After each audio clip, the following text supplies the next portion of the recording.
Today I'm at Long Island Sports Cars in Roslyn, New York to check out this, the McLaren 720S Le Mans Edition, just one of 50 units in the world. It's meant to commemorate McLaren's first win at the 24 Hours of Le Mans 25 years ago.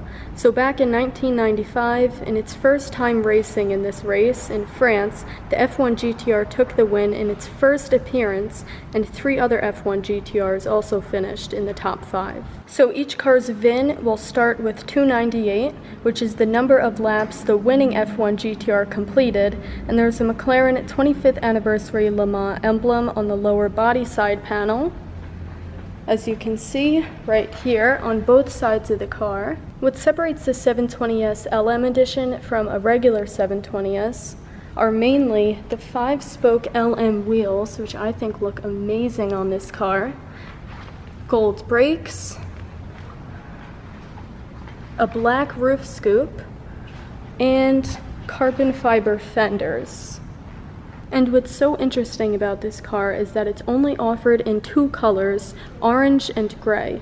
Specifically McLaren Orange, which is seen right here on a 600 LT Spider, and Sarth Gray, which we see here. So just like the 2 exterior color choices, the interiors are offered in 2 color themes. All black Alcantara racing seats are found in all of them, but you can have either dove gray accents or orange accents on the interior. So here, of course, we've got dove gray, which suits this car so well. So like I mentioned, this car is just one of 50 for the entire world, one of 22 for North America, and one of 19 for the US. So this car is extremely limited, and that's part of the appeal, in my opinion. This is such a great car for McLaren collectors, one of 50 in the world. That is such a low number.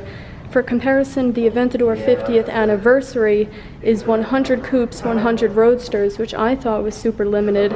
But coming here and seeing this and learning that it's just one of 50 in the world, that's pretty staggering. At first, I didn't think it looked that visually different from a regular 720S. Here's a Spider, but just pretend it's a coupe.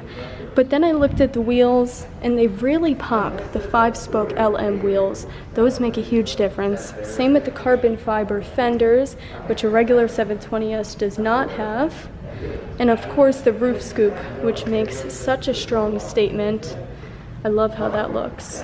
The engine and power output are the same as a regular 720S, so it has a twin turbocharged 4-liter V8 engine that produces 710 horsepower and 568 pound-feet of torque. The regular 720S coupe starts at $299,000, but the LM edition costs another $49,000 for a total price of $352,650. And as you can see on the window sticker here, that's with no options. You see $299 start, $49,000 for the LM edition, and the total price $352. But in typical McLaren fashion, customers can get an array of added McLaren Special Operations, otherwise known as MSO, parts added to their 720S Le Mans edition. Unlike the new 765 LT that McLaren just released, the 720S Le Mans edition isn't exactly track focused.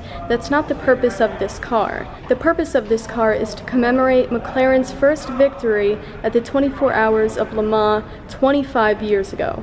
That's the purpose of this car. It's not supposed to be track focused or have crazy aero.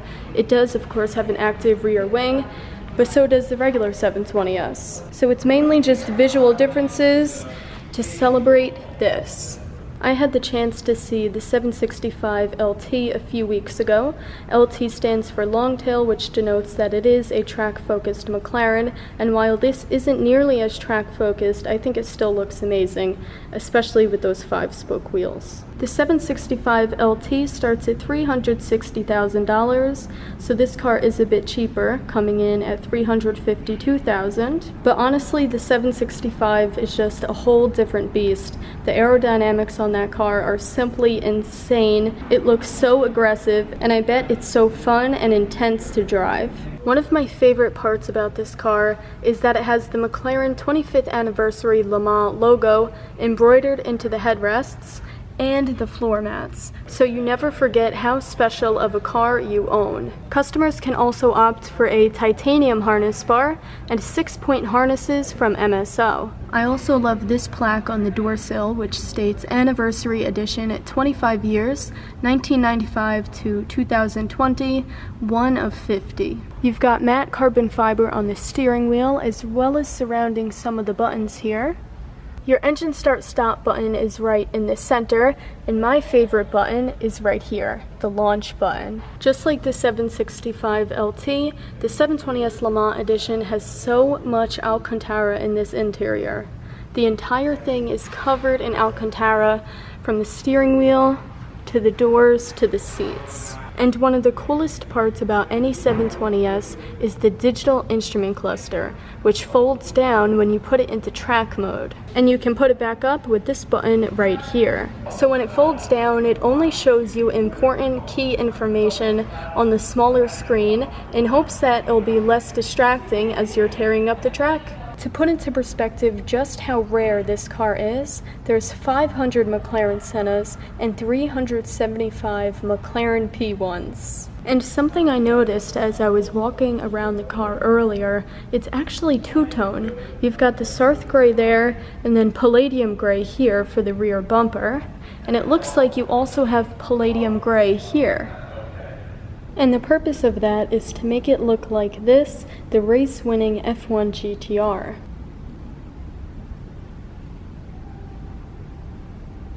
Let me know in the comments what you guys think of the 720S Le Mans Edition, and if you would get it in McLaren Orange or Sarth Gray.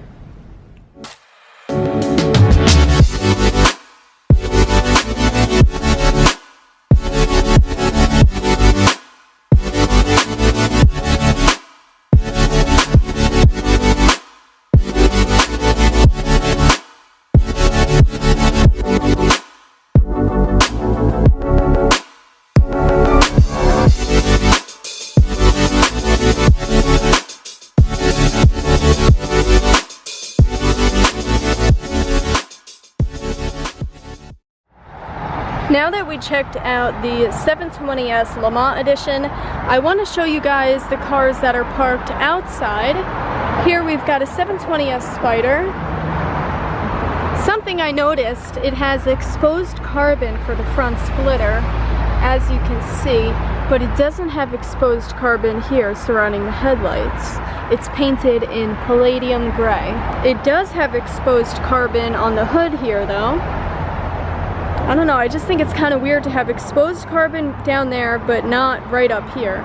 I think you need it in both places. I think that would look better.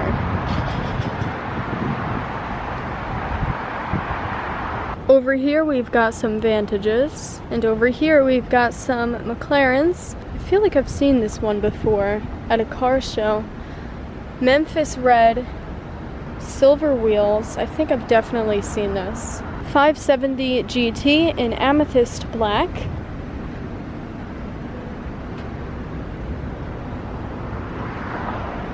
Another 720S in ceramic gray. I love this color, especially with these wheels.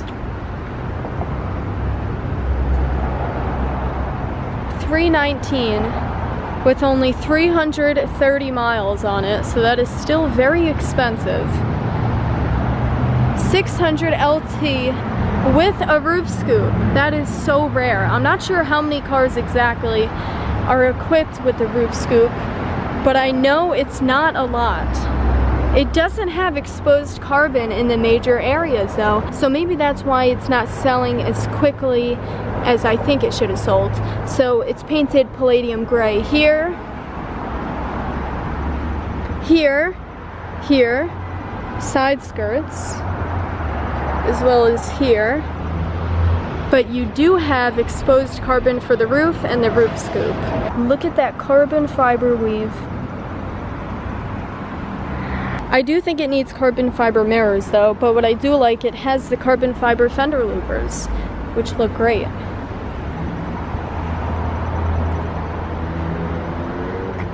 It's not exposed back here either for the rear bumper or for the rear wing, which is coated in a heat resistant material right there, because this exhaust literally shoots flames. Top mounted exhaust, which is one of the selling points of the 600LT. I'm curious, does not having exposed carbon fiber, is that a deal breaker for you guys? Like, would you say, no, I don't want that car because it doesn't have exposed carbon?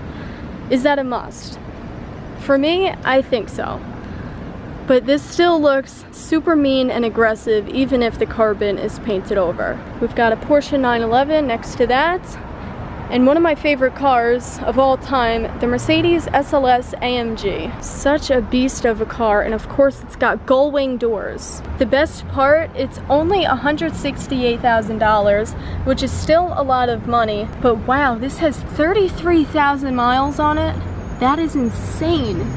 Someone drove this like it was their daily driver. Think about that. What I would do with this car though, I would buy it and add all sorts of carbon fiber parts.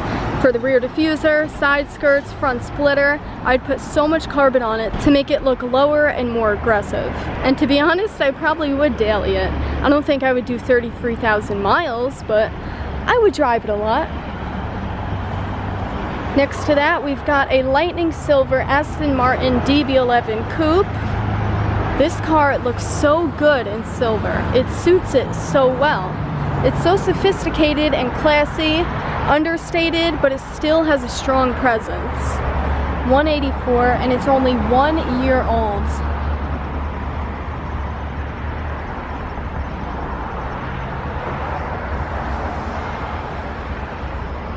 Red 911 Turbo S, and another Porsche over here. Here we've got a lineup of rather bright Aston Martin Vantages. This is called Scorpus Red.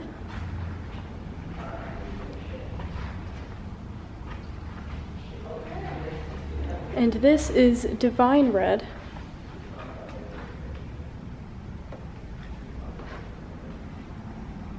And what a surprise, here is the new Aston Martin SUV, the DBX. I think this car came out too late.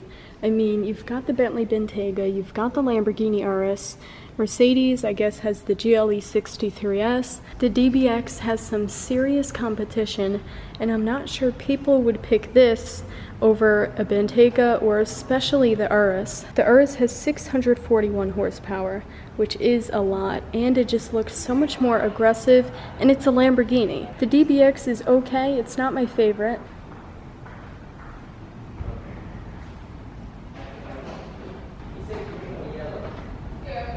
You have the green one. You gonna take it?